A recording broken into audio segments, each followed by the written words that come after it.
everybody, this is Jeremy Levy, Director of PQI, and you're watching another episode of TLDR. What up? First off, we have QuantumPalooza, or is it QuantumPalooza? Not really sure. QuantumPalooza 2020.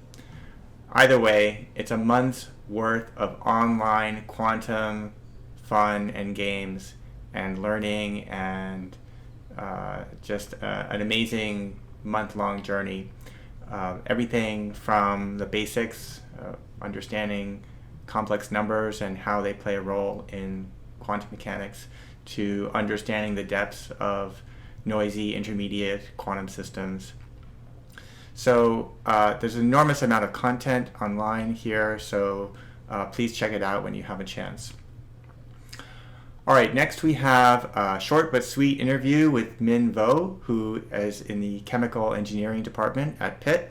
Minh works with Carl Johnson, and he is interested in problems in combinatorial chemistry, and essentially he's interested in understanding the energy landscape of molecules and their interactions, maybe with surfaces, that can be used to calculate reaction rates. And he's especially interested in understanding how metal organic frameworks could be designed to help decompose chemical warfare agents.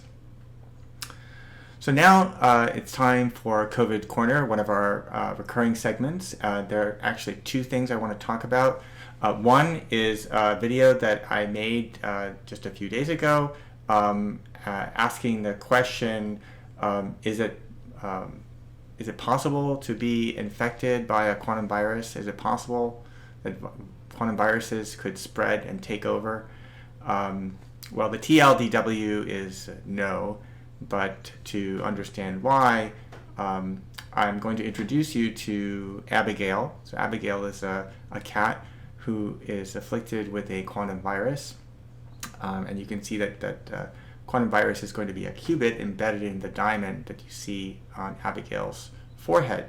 So future Abigail will die from the virus with a probability that depends on those complex numbers alpha and beta.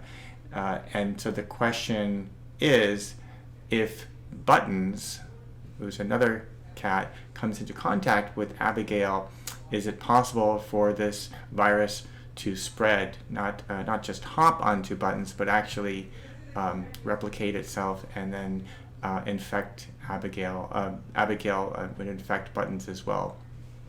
So if that wasn't enough of a cliffhanger, check out the video in the link below.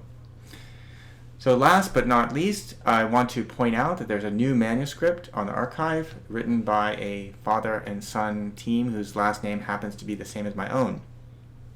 The title of the manuscript is called Saving Zoe. World-line self-monitoring can help limit the spread of diseases. The work describes an approach to contact traceback, which is demonstrably better than the Apple-Google protocol. So it's on the archive. Please check it out.